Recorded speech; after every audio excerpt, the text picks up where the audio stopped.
Welcome to Concussion Talk Podcast. I'm Nick Mercer. This is episode 58. Concussion Talk Podcast is presented by HeadCheck Health.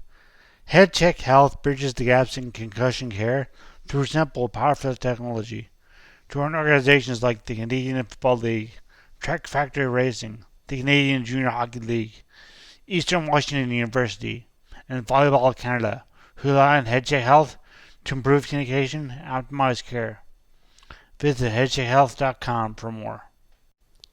For episode 58, I'm on with Emily Gittings of ConcussionMtl, McGill University's concussion group.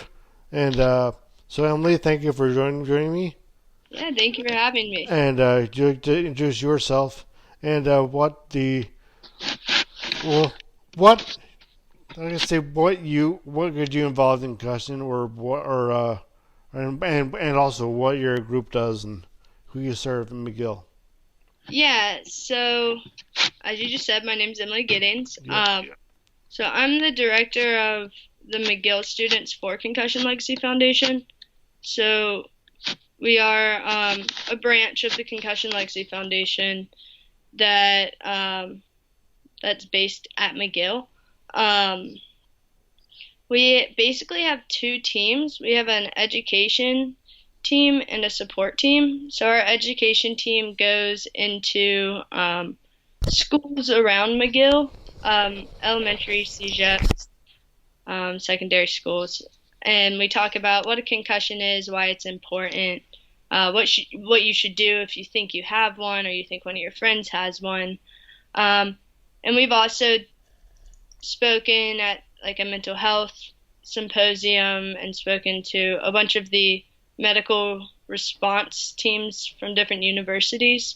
So we do different workshops. And then we have our support group that basically meets once a week. And then they also have one more fun concussion-friendly event a month, like a painting event or something to that extent.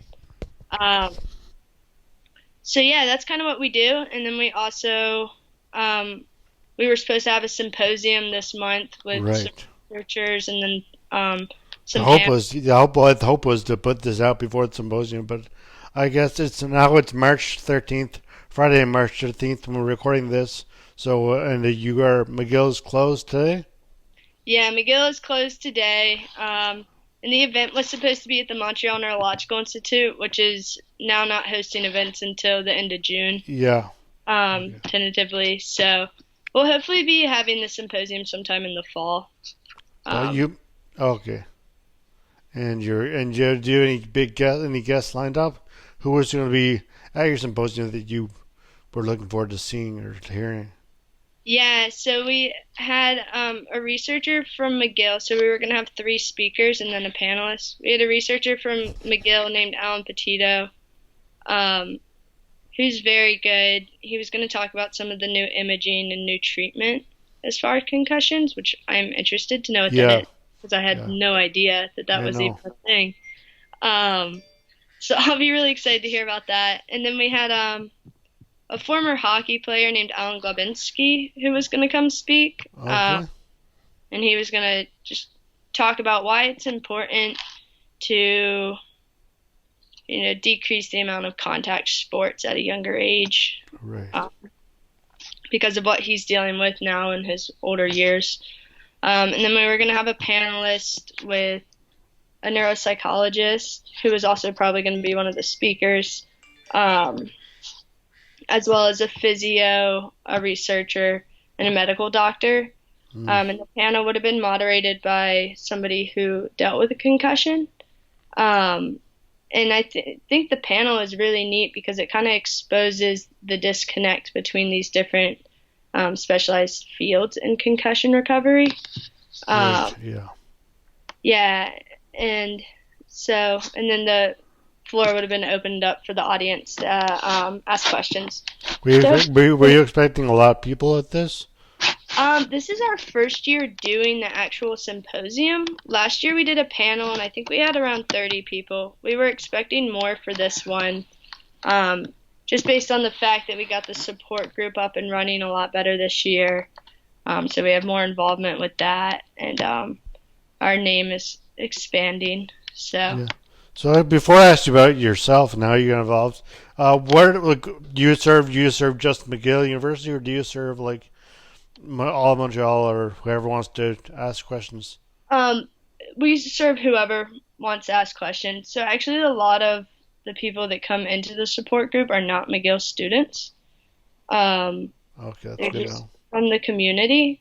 Yeah, we didn't feel like You want it's to limit it? yeah fair to limit it, especially when we're the only group here. Yeah.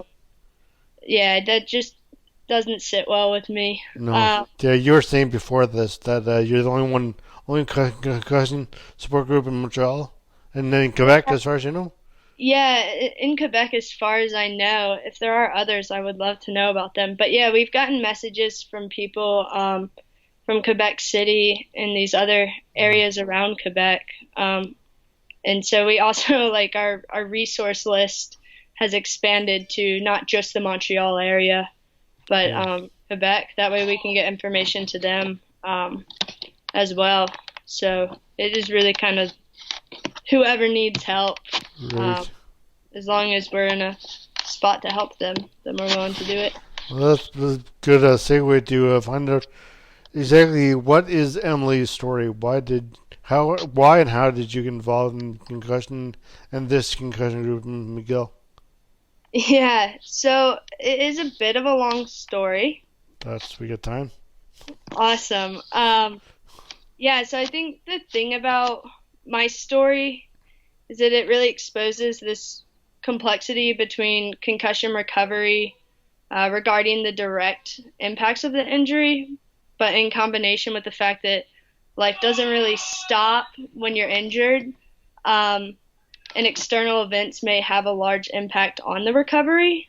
Um, so I think like while each of our stories are kind of unique, the feelings that I experienced and the roots of my behaviors following my concussion are the same as the majority of the people that I've talked to that have dealt with and are aware that they're dealing with the long-term effects of concussions. Yeah.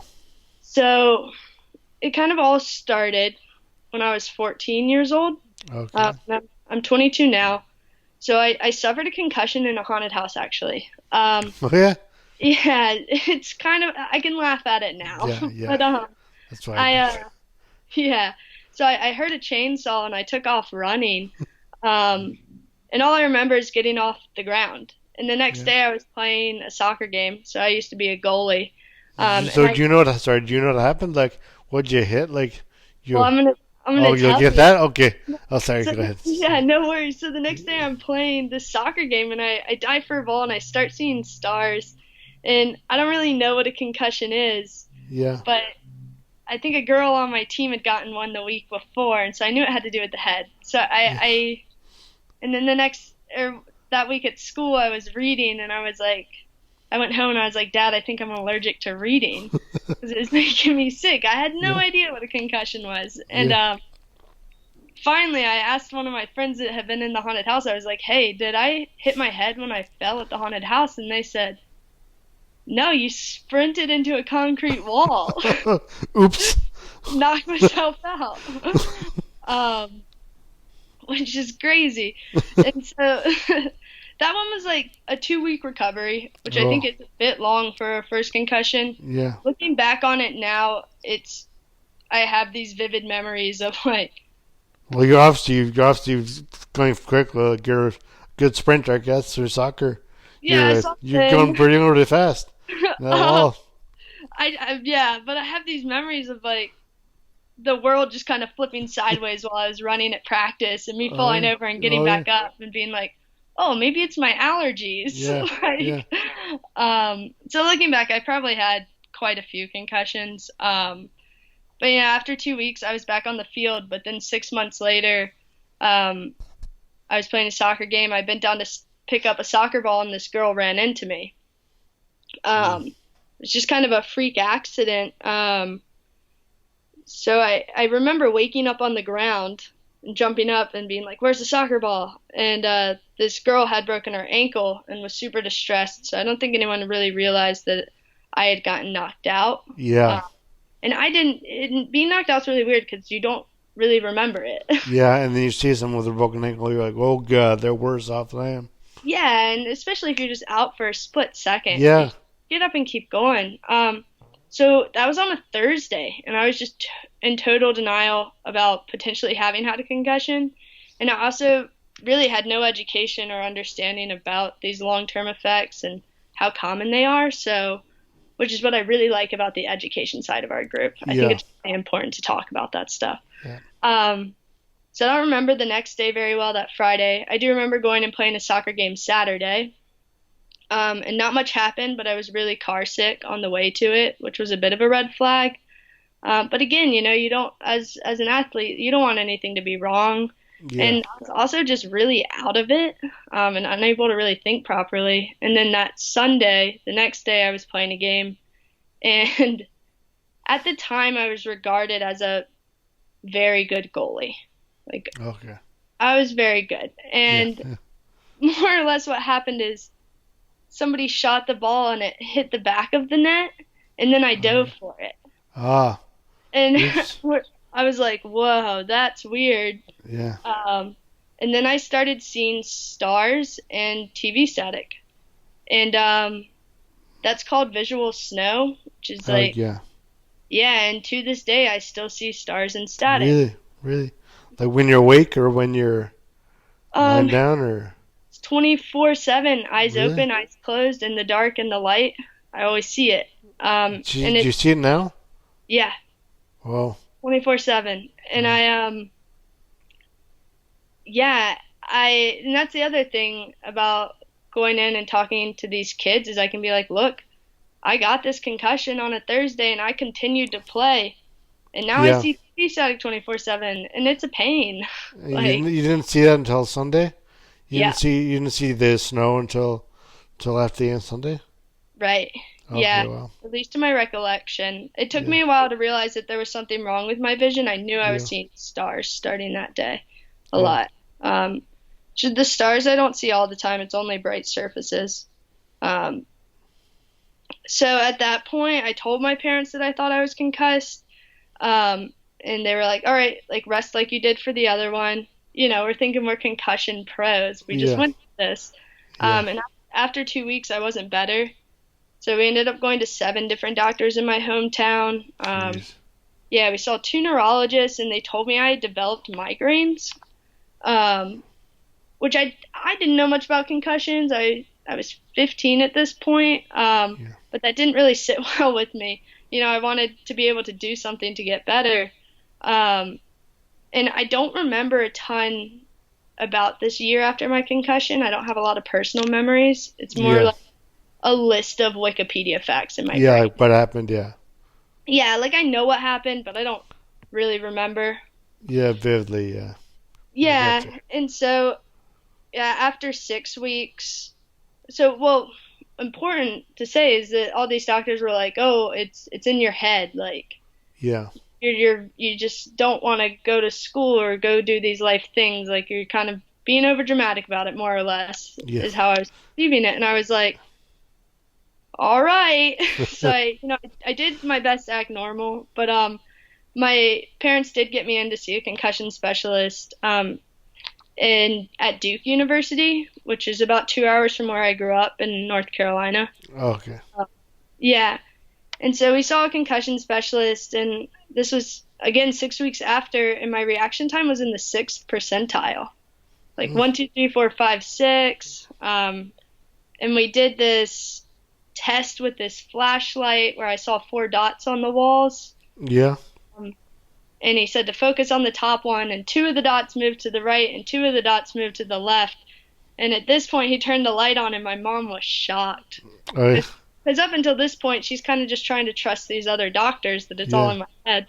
And I had a really bad nystagmus, which, is just like a hangover. I do know that because I do a standardized patient thing with the med school here, and I always told if I follow the finger, when I follow it left, I see like it kind of jumps was like 2 inches. So I had double vision. So Yeah, when I follow that way, then you can see my eye wobbles or jumps whatever it does, and right. the stagness. Yeah. Yeah.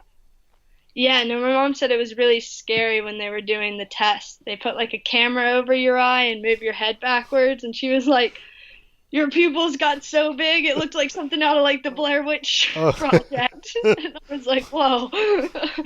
Um, so, well, but at that point, what was cool is that I did find out that there is a lot you can do for concussions. So I did Yeah. start in visual rehab and I started in physical therapy. Um, but the big thing that kind of got overlooked at this point is that I did lose my identity in that time. So I had been a Right. trumpet, yeah, I'd been a trumpet player and a soccer player. Did you have I, one that was more you? Were you more? Do you associate yourself more with music or more with sports, or is it it was just kind of both? it was a pretty even mix. Yeah. After school, I would go from either marching band or jazz band practice, Yeah. then to soccer practice. Oh, okay. So it was both pretty even. And you like them both the same, more or Yeah, less. I Yeah. loved them both. I kind of lost that, and I lost the groups that came with that, and I couldn't even run anymore. And I remember my ADHD got a lot worse. I stopped reading for fun. Um, and I don't remember. I don't have great vivid memories of this time period, but I remember a lot of the feelings. Yeah. And a lot of what I remember is like, while I would make progress sometimes, at other times my recovery is at a standstill, which I Yeah. think is important in concussion recovery. Is it's not just like a linear line. Yeah. It's a roller coaster. Yeah. Yes, it is. It's up and down. And during those times where you're kind of at a standstill, I remember just thinking like, oh my gosh, like I'll never be able to function again. Like I'm never gonna be okay, which is Yeah. terrifying. Especially when And you're 15. yeah, Yeah. and I'm supposed to be in high school doing all these high Yeah. school things, and here I am like, what is happening? Yeah. um, at 15, I've been given this task to rebuild my life, and Yeah. it's really scary. And I believe until I just kind of like floated through my life, like I'm pretty sure I would just wander the hallways of the school, and they would just kind of let me do whatever I wanted. And my goal had been to be able to run cross country 6 months later, which didn't happen because I was still symptomatic. And so we got to like, Did you have balance issues or did you just fatigue and yeah, I had pretty bad balance issues. So I was in vestibular therapy, and they were kind okay. of strapping me into this machine, and the floor would drop. Oh yeah. Of course, then I got really good at counting how many seconds Yeah. before the floor would move because I did it so many times. Yeah. Um, yeah, not the best. No, Um, not very reliable. yeah. So after like 9 months of that, they ended up physically, clearing me. Yeah. Uh, you're good to go. You're not having headaches as much. You can read. I'm in physical therapy, and I have Yeah. one foot on a balance board and one Yeah. foot on like one of those like yoga balls, but Bosu's? just half. Bosu's? Yeah, like half a ball. Yeah, that's kind of Yeah, yeah, and they're Bosu, yeah. like throwing stuff at me, and I'm Yeah. catching it. So physically, I'm doing great. Um, but the issue came into play at this point is that while I was physically cleared, psychologically I wasn't okay. Yeah. Um, yeah, and at some level I knew that I didn't really feel like a part of the world and that I was pretty out of it. It was more like I was just watching a movie. Gotcha. Um, and I knew I didn't feel like as smart as I used to be. But I also couldn't remember what I felt like before my concussion. Right, exactly, yeah. Is one of the biggest issues is you can't verbalize what's wrong when you don't Yeah, have know your old like self. what normal is. Yeah. Yeah, yeah. And so I just because I couldn't identify what something was wrong, I just kept saying something seemed off. But nonetheless, like the doctors are saying I'm okay. I want to be okay. Everyone around me wants me to be okay. So I just kind of adapted this mindset that I was okay. Yeah. Um, and then this, and I don't know if you've dealt with this. I know we see a lot of people in the concussion support group dealing with Yeah. this. Is this fear kind of set in, and I was Uh, so yeah. terrified of getting another concussion. Yeah, I was Yeah. just so hyper vigilant. Well, the Um, thing is, yeah, me, I didn't have a concussion. I had a, severe injury, and so my injury was bad enough that I don't know, I don't know, maybe jumped over all that. I have no fear. Not maybe it's just as bad, but I'm not like running my head in the walls or any of that. Like, not the.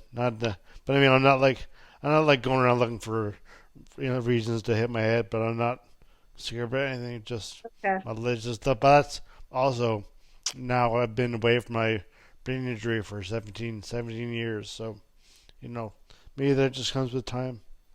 I know Yeah, I realized sort of faster with my head. When they opened the cupboard, like if I closed my head, I whip my head back quickly. Like it was definitely a natural like motion to get my head out of the way of anything. right. No, I remember like, and it was to the point to where like I could convince myself that like a tissue sitting on the table was somehow going to concuss me. Yeah, Like just it constantly in this state of worrying about the next concussion, which is really crippling yeah, because I yeah. couldn't That, really be part of the world or present with the world when I was constantly correct. focused on, Yeah, what if this happens? yeah. And any time I stepped foot on a soccer field, I would immediately get symptoms. So it was Like kind of you like, love anxiety. yeah, my body was just hitting this panic button.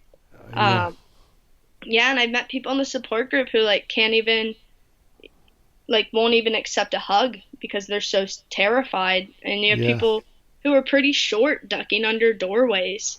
yeah. I've They're seen that getting, too. yeah. And this is one of these other things that's a bit overlooked is like this it's almost like a post traumatic Yeah, definitely stress is.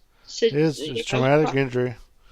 yeah, It's a, I mean, and it's it a, makes sense like while you're not like nobody was holding a gun to my head. Like I yeah, did lose my entire life and identity. Not exactly. entire, but a good chunk of it. Yeah, Um, and so yeah, eventually I was assessed by a psychologist and told that I shouldn't play contact sports or soccer anymore. Um, which like in my state of I'm okay, I just kind of accepted, didn't really think about it, and I moved on towards coaching soccer and reading about the brain, and I picked up bass guitar, which ended up being yeah. awesome. That You're kind of you're a became an good instrument. guitarist now. Yeah, I play bass guitar and Who's drum. your Who's your idol? Think your icon? For bass? Emily? Is Emily getting your icon now? No, I think I don't put you on the spot. I don't mean that. It's not about the guitar now. So you can, if you can't think I, of a good one, you can well, just skip. I have to say, as a bass player, I am a big fan of John Paul Jones. Oh yeah, Of course, yes, yeah. and I love Flea, and there's a couple others. Is your a big guitar? Is your guitar like way too big for you? Like My bass fleas? guitar, yeah, Yeah, it like looks a little big on me. yeah. I'm about 5'2".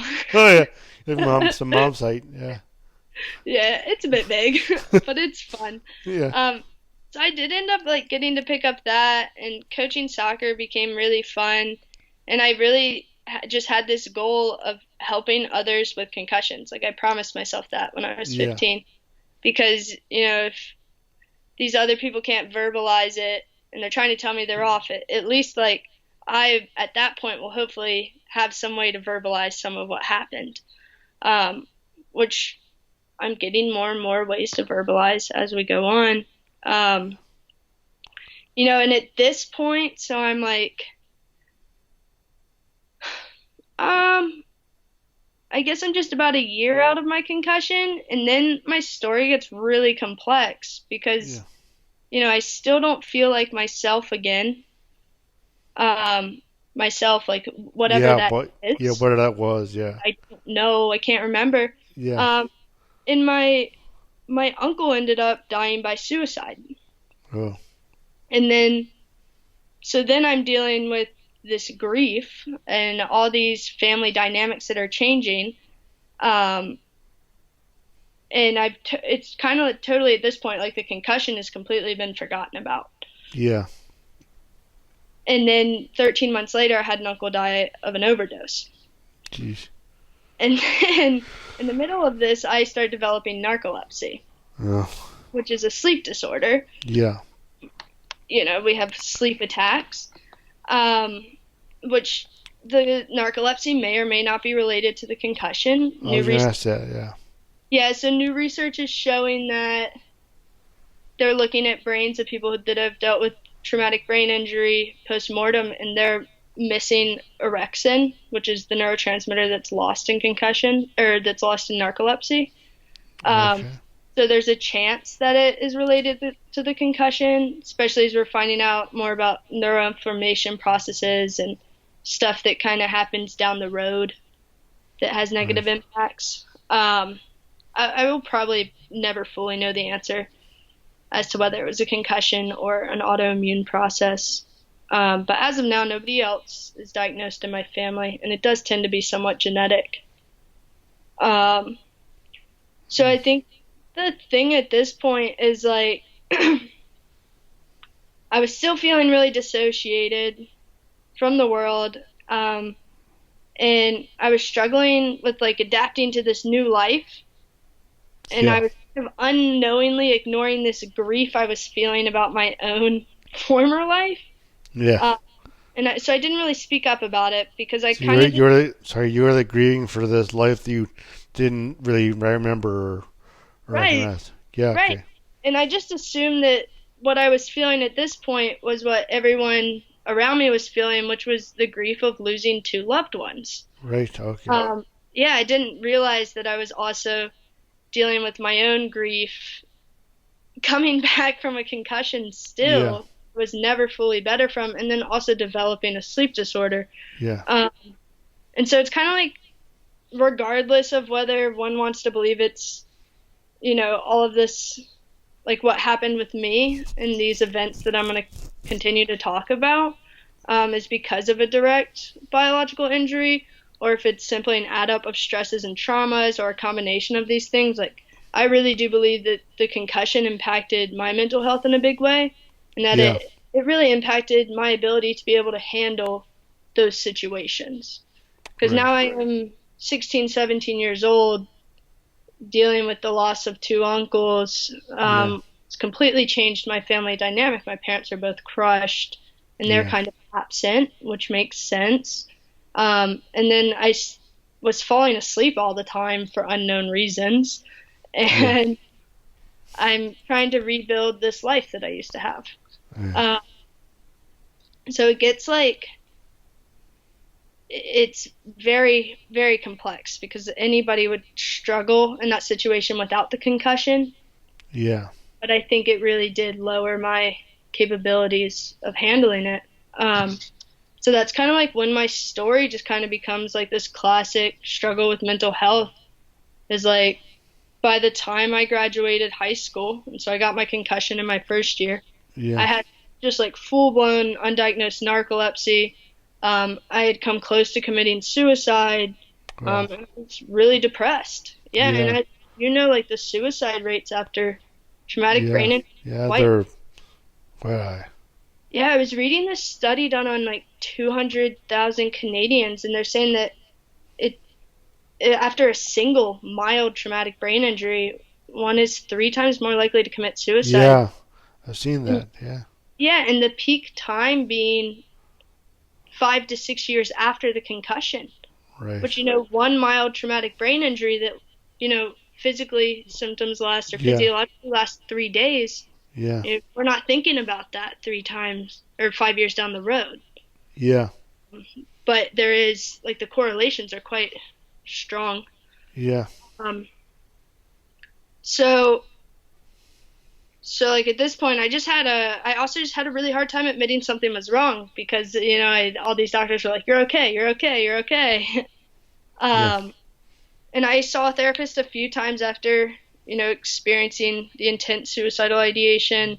But I think I just kind of said it was because my uncles, and I was under the impression that, what I was dealing with, um, It's grief. yeah, it was grief was what Yeah. everyone else was dealing with, but I was only Yeah. identifying a small part of what I was going through. Right. Um, and so after graduating high school, which is now around 3 years after the concussion, I knew I wasn't ready for university.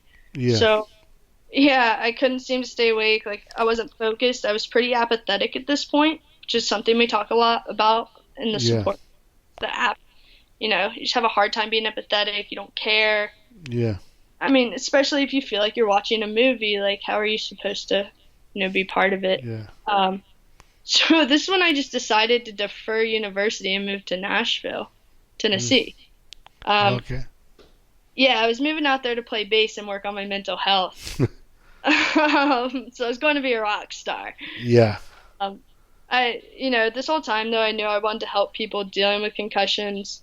Um, but I knew I needed to figure out how to be okay. So I started really working on my perception of loss, because up to this point everything was about loss. So I started really focusing on what I had gained, and like I'd become a bass player, I'd become a soccer coach, and Yeah. I had a direction in my life. I really fell in love with neuroscience and the brain, and psychology, and I ended up landing a job as a research assistant at Vanderbilt University. Nice. Uh, yeah, and That's in Nashville. yeah, it Okay. is. In Yeah. my days, like it became less about being a rock star and more about being in the office learning about the brain. Right. Um, Okay. so yeah, with that, and I did biofeedback, which I don't know how big that is here in Canada. I hear some I mixed. know. I know what it is, but I don't. Yeah, I ended up doing that, and it did seem to help with the derealization, which is what I'm referring to when I'm talking about feeling like I'm watching a movie. It's this kind of dissociated feeling Okay. from reality. Yeah. Um, and so with that and really becoming self-aware about how I was thinking about the world, I like pulled myself out of this depression that I'd been dealing with since the concussion. Um, but in that, I didn't know that I was going to open this door to all these feelings of grief that I'd been ignoring for a really long time. And so at this point, we're like 4 years from my concussion, and I like vividly remember the day that the derealization went away, that I'd Oh, been yeah. dealing with since, I don't know if the derealization set in that Thursday when I got the concussion or that Sunday when maybe I injured it a little bit more. And Uh, you cried or ever? Does that happen, or Sorry. did you like cry or scream or something? Did that made you realize that it's gone? The Well, realization was gone. I was in a grocery store, in a Kroger grocery store, which is Okay. an awesome store in Yeah. Nashville. I think this is why I think it's awesome. Okay. Okay. And I think I was in the cereal box aisle, and I Yeah. remember it really vividly. And I wanted to cry because the cereal boxes were real. And I remember walking around that store just looking at people and being Yeah. like, wow, like these Yeah. are people, I'm a part of this world. And like I wasn't watching this That's good. movie anymore. And it was really, really exciting for a few days until like all of these feelings came back of Ah, grief and isolation, and it was so, so much more intense yeah. because I didn't have 'Cause the it, derealization. yeah. Gotcha. It was That makes sense. so intense. So my depression got a lot worse. Um, and meanwhile, I still don't know why I'm falling asleep all the time, Yeah. except my doctors have told me it's depression. But I was tired all the time. Yeah. Um, well, without really like fully realizing it, I really started to self-medicate at this point. Um, because I wanted to escape the feelings of what I was feeling, and being drunk or high made me feel a lot like how I had felt Right. for 4 years. Right. So it was kind of like this recreation of all that I knew from 14, 15 years old to 18, 19 years Yeah. old. Like I was recreating it because what else did I know? Like I'm not, I don't have any support for this. I have no idea that the concussions are causing it could have caused the depression that started, back then. Because in all reality, looking back on it, like I was depressed before my uncle died. Like Yeah. it started back then. Yeah. And so, I had kind of a lot of ups and downs for my second gap year. And by this time, I'm like 5 years out since a concussion, and I'm still self-medicating. But I'm totally convinced that all my issues are because there's something wrong with my sleep, which Okay. there was something wrong with Yeah, my there sleep. was. Pretty soon, yeah. Yeah, but I'm on this mission to figure Yeah. out what is wrong with my sleep. And my psychologist, like, I had gone to get a psych eval to try and talk to him about my sleep. Yeah. He's like, yeah, you have ADHD. It got worse. And I was like, yeah, I know that. and he's like, you still have anxiety. And I'm like, cool. Um, and he's like, yeah, I think the anxiety is causing, the sleep issues. I've been having nightmares every night since 2015, like Oh. still to this day. And so I'm like, okay, so I have nightmares. That's why I'm tired all the time. Yeah. Yeah. And eventually, kind of in this time frame, I'm also like, all right, it's time to go back to school. So I'm sorting everything out with McGill. And so after 2 gap years, I'm going to go back to uni. And 3 weeks before moving up here, I got diagnosed with narcolepsy. Yeesh. Yikes. 3 weeks. Yeah. And that was because I knew the person who scheduled the appointments at Vanderbilt. And I was like, hey, I really think something's wrong with my sleep. And they like squeezed me in for a sleep study. So I got to Montreal just kind of unmedicated with narcolepsy. But like at least I knew what was happening, Yeah. And so it took me until the end of my second year of university, which was March of 2019, so a year ago, Yeah. to find a medication that worked for my narcolepsy. Oh, wow. My first 2 years were full of times of trying different medications, like going to different doctors. I was trying different lifestyle changes that involved no medication because I wasn't responding well to these other ones. And my narcolepsy is still progressing at this point. It kind of progresses for the first few years. And it was progressing to the point to where I was having a sleep attack every couple hours.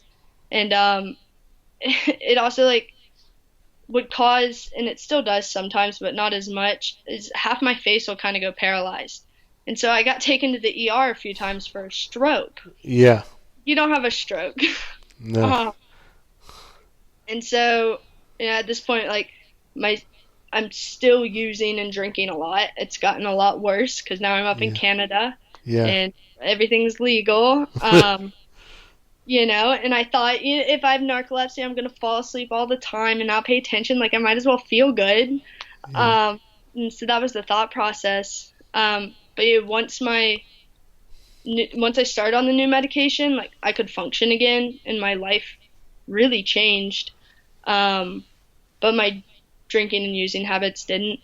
So after several months, like I hit this rock bottom, realized I was an addict and alcoholic. And now I have just over 7 months of clean and sober time.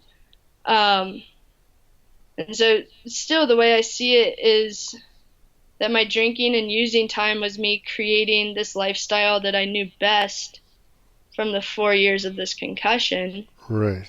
And then when I finally got out of that depression, not having any support, so that's what made me want to recreate it.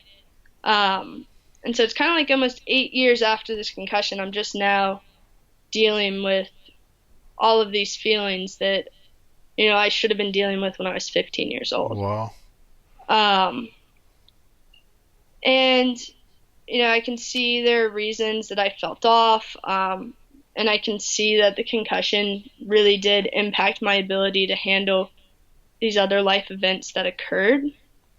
And that it's okay for me to feel grief about my old life, and to feel grief for, that 15, 16, 17, 18-year-old that didn't get to do high school or be a kid the same way other kids get to be kids. And that's valid. And it's kind of like this alcohol and drug recovery is the last step of my concussion recovery is what it feels like to me. Um, but now, like I can tell you that like I'm a pretty happy person most You days. seem happy, yeah. Yeah, I'm Yeah, content at the least. I'm still not good at experiencing my feelings all the time, but yeah, I'm getting better at it. I'm reading again. I go to my classes. I eat and I sleep well. And I think one of the big things is I don't feel stupider yeah, than before. And my brain still feels like it's healing, and that could be due to the getting clean and sober. yeah, But also, it had never really fully recovered from the concussion, so I think it's just like this combination of mess. Um, and I'm really grateful that I survived that part, like that yeah, far. Yeah, and for the most part, I'm able to look back on my past and accept it and accept the feelings that go with it. I do find it's better not to play the whole what if game with my yeah, past, but one of the big reasons that I'm in this club and we're trying to push the support group um, is that I think with better awareness surrounding concussions and mental health, we can encourage the validation and acknowledgement of the struggles that others may experience with their concussions, you know, yeah. and Makes sense. and these struggles that are a complex mix of like direct difficulties from the concussion and also impacts of external life events um, on someone's current state. And I Yeah, think we can, increase the spaces that are held for these people, I mean, more support groups. I yeah. mean, it's I was kind of gonna, like, sorry. I was going to ask you, the support group, so your story is just absolutely fascinating. Like, that's a in depth. That's a complex story, though. That's fascinating. But so is that what you speak to the? Do you get up in these support groups and talk to not only students but interested participants of the support groups? Do you talk to them about that, or do you open the floor to let people talk about their prisons, their concussions, or mental health issues? We open the floor for the most part. Um, and then like we had a really, really good session last week. And it was a small group. We're a bit smaller in the winter time. I don't Yeah, think people to come out when it's icy out, yeah, which totally makes sense. yeah, Um, we it was me and these two guys, and we were talking about a lot about the derealization. And I was like, yeah, it yeah, feels like yeah. if I remember it feeling like I was watching a movie, and they were like, oh, The that's Kroger, that exactly Kroger story. it. What? You don't know that Kroger story?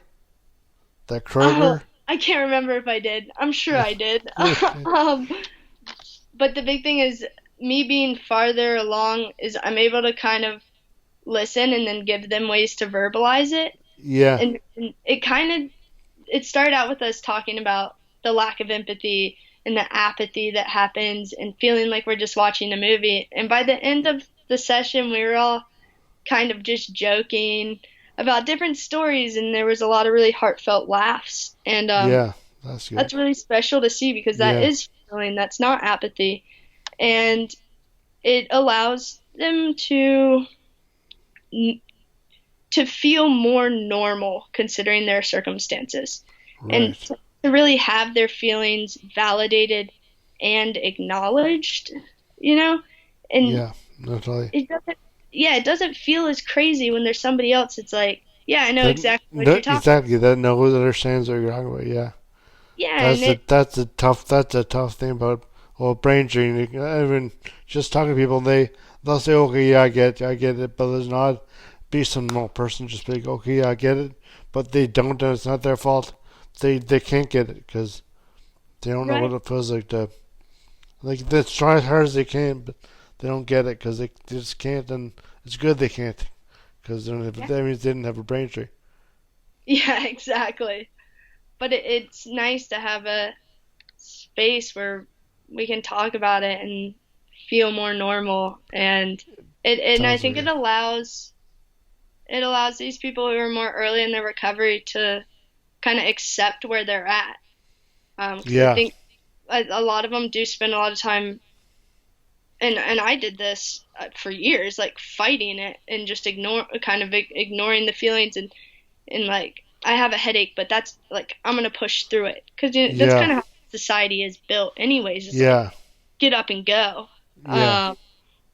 But really, we need to be making sure that, or like helping these people be more empathetic towards themselves and spreading awareness so that others can be empathetic towards them so they can kind of accept where they're at. Yeah. You can't, if you have a headache and you're really dying, like, you Just gotta yeah. take a step back. Exactly. Yeah. No, that's an excellent point. So, and how many of these meets happen every like Wednesday or like every? I just made up a day. I shouldn't say that because it'll confuse people. But do you have them like once a week or how often Yeah, do you have these support groups? we have them on Mondays from Okay. 6 to 7:30, and they're on McGill campus. We also, what was really cool is after this one, these two guys ended up going and grabbing, I think, tea together. So Yeah. that's nice to see. Nice if we can foster relationships so that they can lean on each other. Yeah. Uh, but we also have a Facebook page that's closed, but anyone can ask to join it. It's called Concussion Support Montreal, and all of our support stuff goes up on there. And then if somebody wants to email us at ConcussionMtl@gmail.com, then we also send support group emails so that people know what's going on so that they can come join. And I found you on Instagram, where you found me. We found each other on Yeah. Instagram. So, what is the Instagram account? Our Instagram handle, I believe, is also ConcussionMtl. Yeah, I think so. That sounds right. Yeah. I'm gonna double check it. And then our Facebook is concussion. Our general yeah, Instagram is ConcussionMtl. Our general Facebook, the not support group one, but also stuff gets posted on there, is Concussion Montreal. Okay. And yes, And yeah, and so you're associated with the Concussion Legacy Foundation yep, Canada. yep, we're one of those branches, one of the Okay. university branches. So we do the whole team up, speak up thing in schools, And initiative, I so do believe. you go to those, or do you speak at support groups mostly? No, I love going and doing the education. Oh, Uh, education is that's your thing. yeah, I kind of do it all. So when I started in the group, this is my third year in the group. My first year, I was just an educator, so I went into schools and talked. Yeah. And then last year, I was the fundraising director. And then this year, I'm the chapter director. I'm actually a co-director. My director has been on exchange, although I believe she now has to come back because of the whole virus Yeah. situation. Exactly. Yeah. Totally. Um, so I really enjoy doing the older students, Yeah. going into SAGEPs because they tend to ask a bit more intense questions. Right. Um, and of course, when I'm in those, I do tell my story to an extent with the younger kids, but just more along the lines of I ignored my concussion and then now I'm still Yeah. dealing with Don't stuff. do that. Don't ignore Yeah. it. Yeah. It's a real thing that has real impacts. Um, So yeah. So actually, with Justin, so what does Emily do at McGill? What's your program? yeah, so I study psychology and I have a minor in neuroscience, and my job is a research assistant at the Montreal Neurological Institute. So Oh, I do and where school and I work. is that on McGill campus as well? Yes. And where exactly were these support groups on McGill? You said on McGill campus, but is there on? I've been to Montreal a bunch of times, but I don't know McGill. How was the best way to find that? If you are at McGill, what's the best Yeah, way for people to find that? so it is at, I'm pulling the address up now because I always mix up two of the numbers. Classic. Some things are just sticking with me. Um, I believe so. It's in the QPRIG building, QPRIG, um, and the address is 3647 Rue University, and it's on the third floor. Um, and the door is sometimes locked and sometimes not. There's a doorbell, so people can ring it or they can send we make a post every time there's going to be a support group, and people can Okay. comment on it. And So then check your Facebook page first or your yeah, Instagram. the support group, and we have a lot of activity on there. Sometimes other people go meet up and That's good. chat, and we have our resource list up there, which has a lot of the clinics listed. Um, and what they offer, as well as other things like the different types of massage um, and visual rehab places. So we have a bunch of resources up on there. Oh, that's perfect. That's great. And so yeah. So I mean, do you have anything else you'd like to add, or do you think you've spoken your piece? Um, yeah, no, I think we're good. I think, yeah, the big thing that we're focused on is the Education. psychological side and making sure people know about it so that way they can deal with it in a proper way and their journey doesn't have to be quite as intense as And others. your education groups will go out to people, but your support groups are at Rue University three. The Six. address 3647 Yep. University in McGill campus on Mondays at 6:30, 8:30. Is that right? 6 to 7:30. 6 to 7:30. 6 to 7:30. So 1800 to Night. 1930. Yeah, and I believe in the fall we're hopefully gonna launch a mini series on top of the concussion support group that will be 8 weeks just about concussion management. We have a neuropsychologist who's helping us set that up, and each week will be a different topic. Excellent. That's a great idea. Yeah. Yeah, So hopefully those universities and everything and schools and just life in general returns to normal. I mean, this is only March 13th now, so I mean, obviously, I'd say I don't know, I shouldn't speak now, but your Monday's support group is probably is that still at 6? yeah, we're still, well, actually, that's a really good question. I have to see because if the university Yeah, shuts down, that building might shut down. yeah, Uh, exactly. we before we had our own space, we would often try and meet in a quiet cafe, which I Uh, just it's kind of tough for people to be as vulnerable and open in that setting. the Um, Quack Cafe or a Quack Cafe? a Like quiet it's our cafe. okay, There's a few we choose from. okay. I don't know if Um, there's a place called the Quack Cafe. If there's no, not anybody listening is the wants to quiet. make a coffee place, I bet you that would be a good name. But that'd be So we'll update all that info on the Facebook page. great. Well, thank you so much for joining and for telling your story. Is just fascinating. So and I think it would be very helpful for people who are dealing with concussion and for other mental health issues and associated mental health issues and yeah, I think it's really great. So thanks, and hopefully people will, when they can, visit your support groups.